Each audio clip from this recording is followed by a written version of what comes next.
undo that. He should have done that like 2 years ago. Really? Yeah, no, absolutely. No, that should have done that when they was raiding. He should have been when he seen that they grounded his jet and he wasn't on it.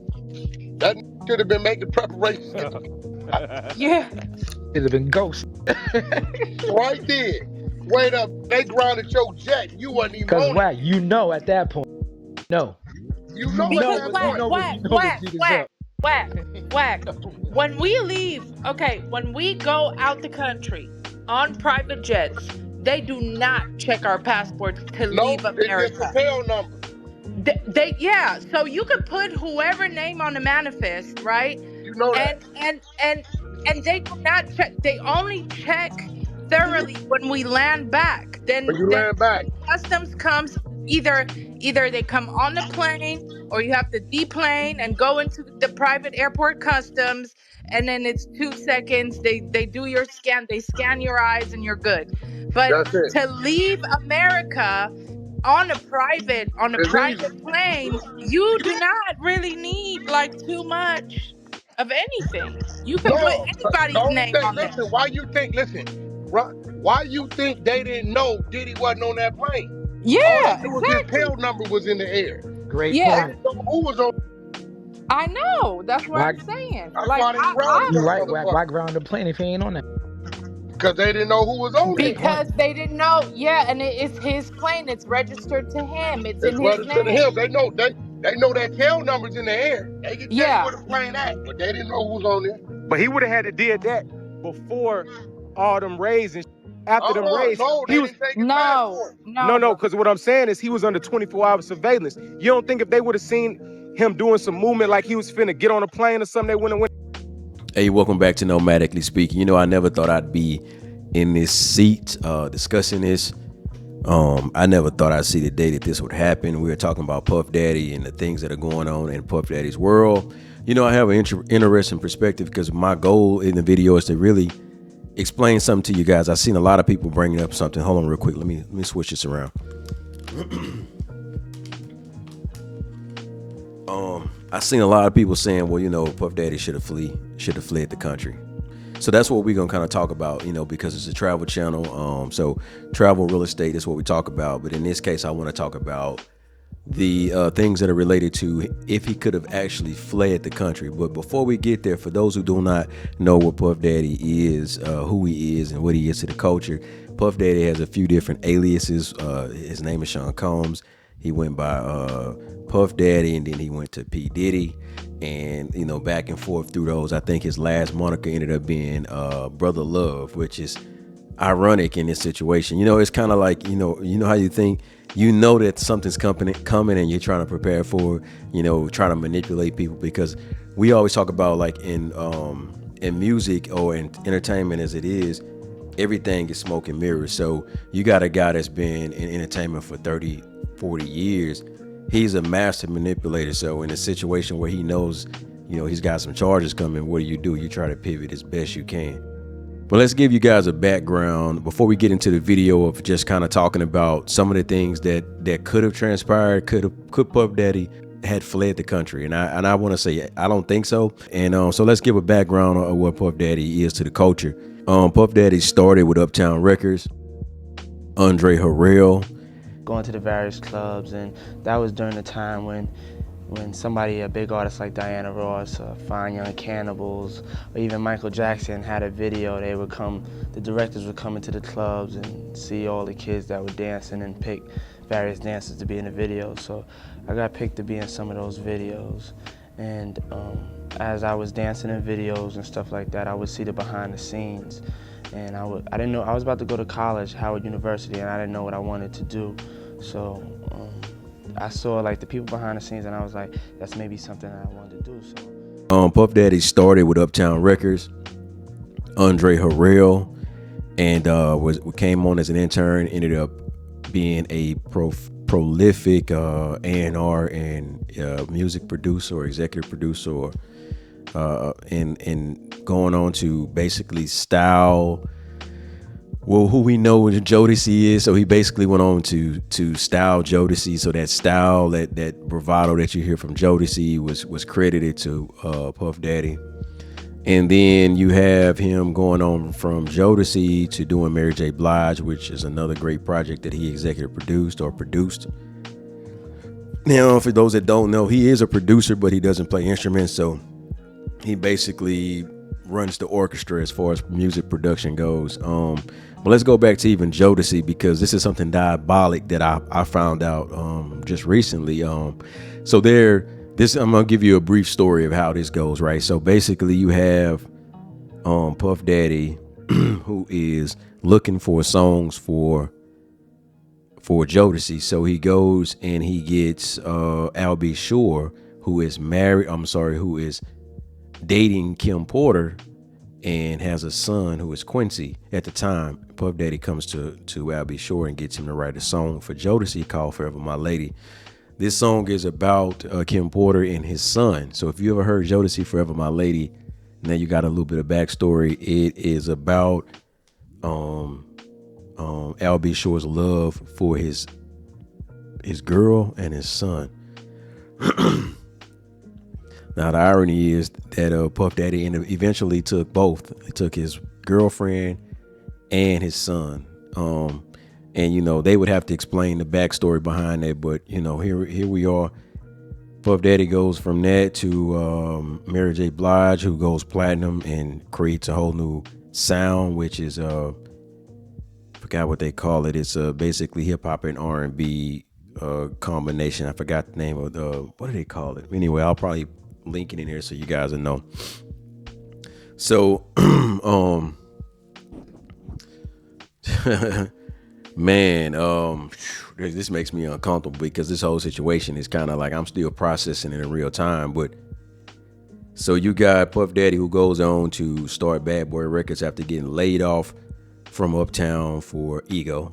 Go figure. And you discovered Mary J. Blige, you discovered Jodeci, you discovered Sean Combs, you made him your A&R man at Uptown. You fired him, which is fascinating because you kept this relationship and you worked with him for many years. When I fired him, it was like I had an artist in the building, right? Because Puff, as an executive, he really is a very artistic guy. He can make videos, he can style. So I started to branch out in the movies and the television. So then Puff wouldn't really listen to anybody but me. So my full-time job became managing Puff. And I was doing other things. So even when I let Puff go, for the whole time he was let go, he was always on payroll. I never stopped paying him until he found his next spot. His artists were always still getting per diem. Because I didn't do it to hurt him, but I knew it was time for him to grow. And the only way he could grow was if he was going to have the same kind of corporate conversations that I was subjected to. And then he would understand what he could and could not do. And the final straw for me was when MCA wanted me to not put out the Biggie Smalls album because they didn't like the subject matter, and they wanted me to tell him he's got to change his tone. And it wasn't up to me, I felt, to tell a generation what they could and could not do artistically. So I knew it wasn't going to work because he was coming from a new space and a new era. The Dr. Dre Chronic album that came out, and that was a major influence over music. So you got Puff Daddy, who goes on to start Bad Boy Records after getting laid off from Uptown for ego. Go figure. And ends up signing Craig Mack and finding a up-and-coming rapper who was just killing the underground, and he needed to basically make Bad Boy what it became. And that's Biggie Smalls and Notorious B.I.G. So a lot of history, a lot of great music, man, even up until his last album, which is Brother Love album that came out last year.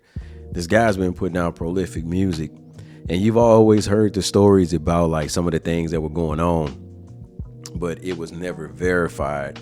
Now here we are dealing with this man's dark secrets, and it's kind of odd because we all feel invested from Puff Daddy, you know what I mean? But today I want to talk about some another aspect of this, because I'm hearing some stuff and I'm like, I don't agree, but I'm gonna share something with you guys. So let's talk about this. What secret do some of the world's most famous celebrities know that we don't? See, when their careers are in trouble and the law is closing in, why does one tropical paradise keep continuously coming up? Is there really a hidden loophole that lets the rich and the famous escape consequences? Honestly, y'all, the truth is more shocking than you think. So stay with me as I reveal the hidden path from fame to fugitive, Puff Daddy situation, and if he could have escaped to Bali, Indonesia. See, when a public scandal or legal troubles hit, then the urge to escape can definitely be overwhelming.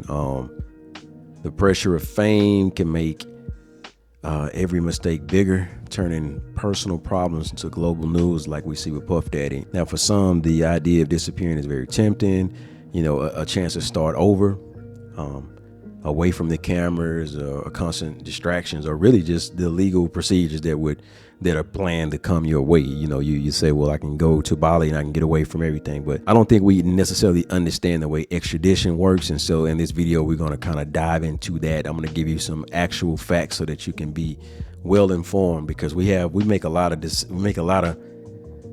false viewpoints that just don't work. So before y'all say, man, Puff Daddy could have fled, let me explain something to you.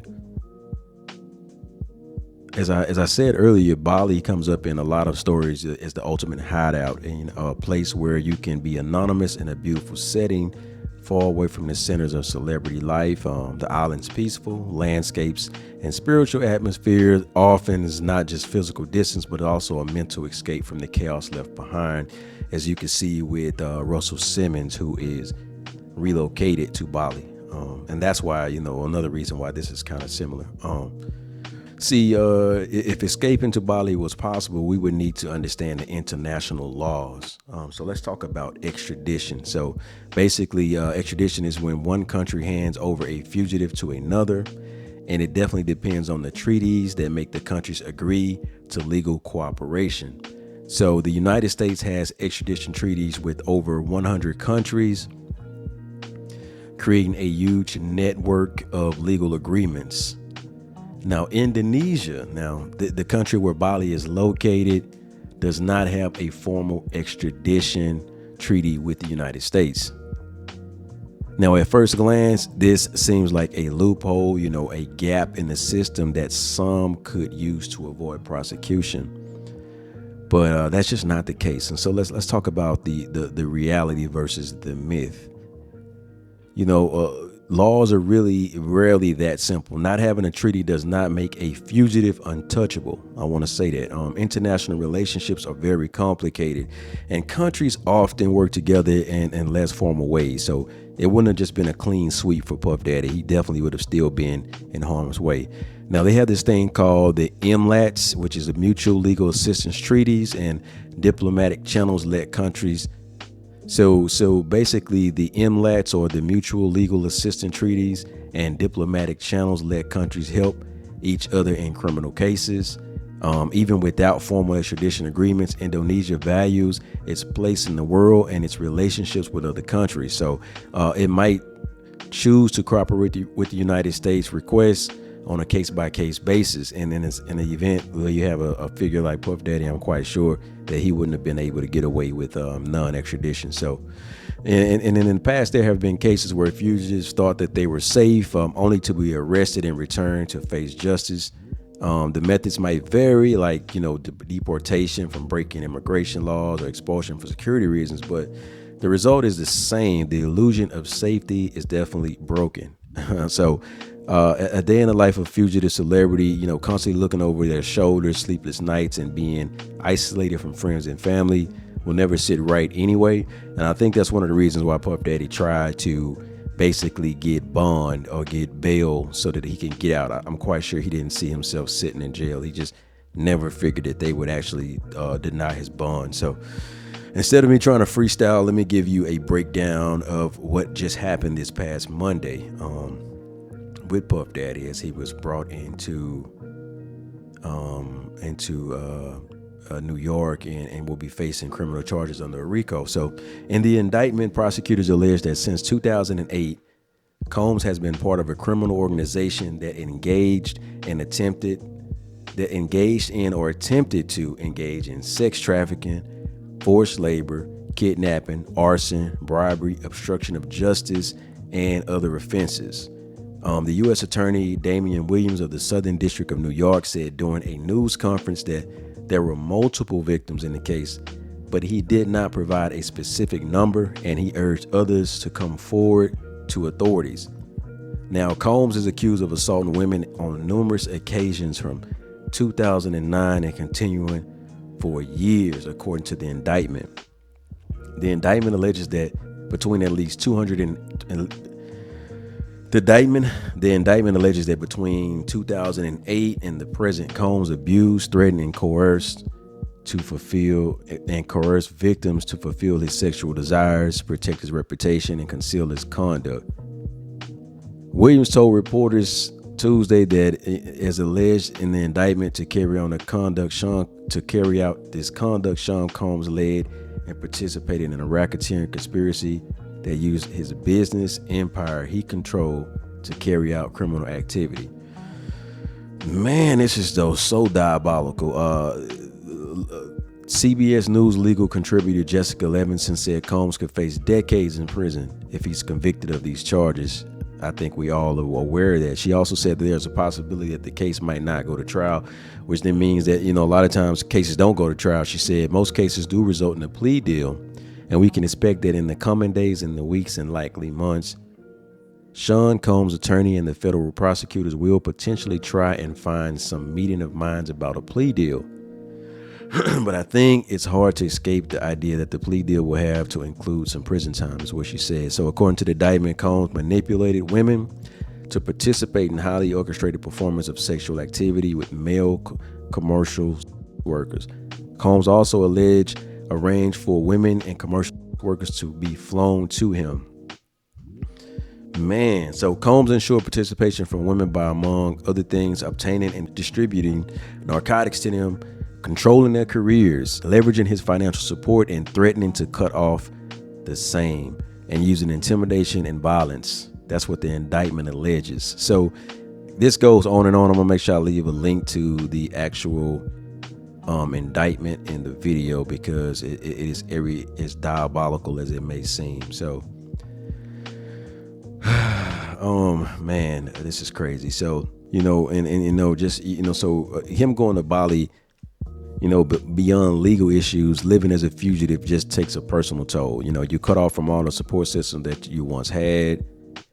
You end up facing a life of loneliness. Definitely, if he would have fled, he would have basically made himself guilty. And I don't think, just based on everything I'm hearing about Puff Daddy, that Puff Daddy would ever want to look guilty or admit, and then, a lot of the narcissistic behavior and winning for 30 years, there's no way you're going to flee. That's a fail. And then he's got kids, so I don't think that he would have taken that route. So, and then outside of that, with the lifestyle that he's living, if he would have fled to Bali, there are repercussions and laws that he, under his particulars, he may find himself in trouble with, the Bali or the Indonesian government. So, and they don't play that, they don't play games with a lot of the things that Puffy's into, for lack of better words. So, and apart from the practical concerns, there are deeper ethical questions. Avoiding justice definitely denies closure to the victims and undermines the systems meant to keep society orderly and accountable. So chasing personal freedom, at the cost of responsibility would definitely weaken the foundations of justice. It would raise questions about the privilege, accountability, and the true cost of running from one's actions in Puff's situation and in many others. So let's talk about the cost of fleeing, because before this all happened, Puff was a billionaire. And I know we throw around the word billionaire because it feels familiar, but statistically, most people will never become millionaires, and most millionaires will never become billionaires. It's just, to keep it simple, it's not an easy feat for a man to become a billionaire. And so this is just the biggest fall from grace I think we'll see in American history. And then, running away to Bali or any foreign place for that matter can have huge impacts on your financial world. Now, for Diddy and other wealthy individuals, money isn't just in the bank accounts. It's tied up in investments, businesses, endorsements, and complex financial setups, per se, around the world. So he would have lost all his real estate, everything that he's built over the years, his stocks, his brand deals, everything would have went to zero, would have been confiscated by the government, and it would have left his family in shambles. And I think ultimately what he was thinking was, I don't want to leave my family behind. I think we can clearly see that he lost all his brand endorsements, all his sponsorships, but other means that money that he has, and then they could have other means and things like that could have also been taken or whatever. But then there's tax responsibilities that add another layer of trouble. So not paying his taxes, being out of the country, obviously, it just would have been a mess, and his family would have been left on the hook. And I think that he would have his children would have ended up getting maybe, apprehended by the police or by FBI.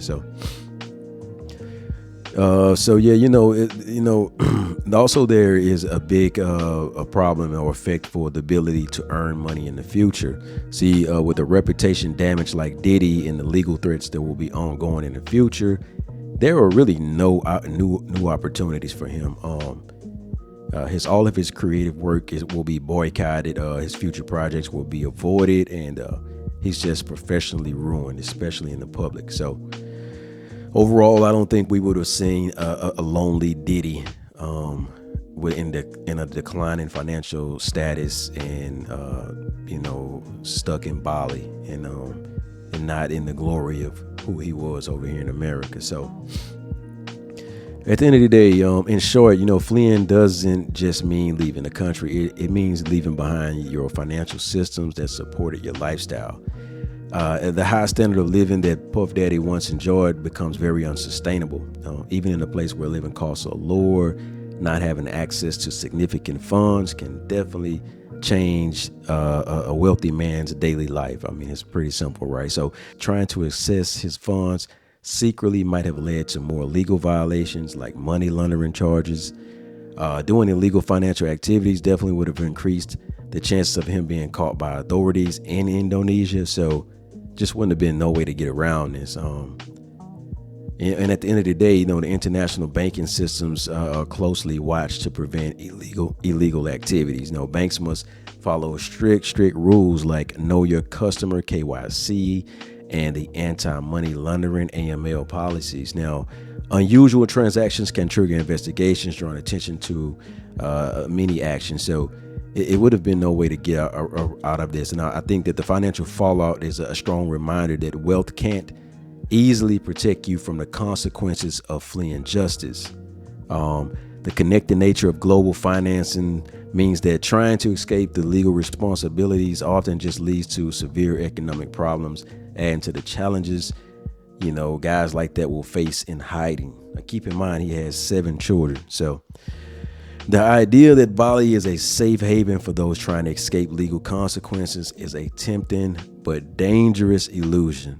The mix of international law, diplomacy, and the personal consequences will create a really, really crazy reality where escape is at best temporary. So for celebrities or anyone thinking about this path, this story is a warning.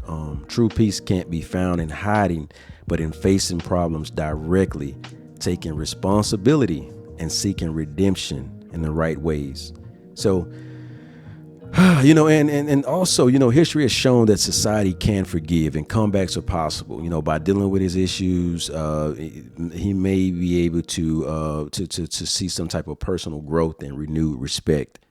So if you found this journey interesting, join our community by liking this video and subscribing to my channel.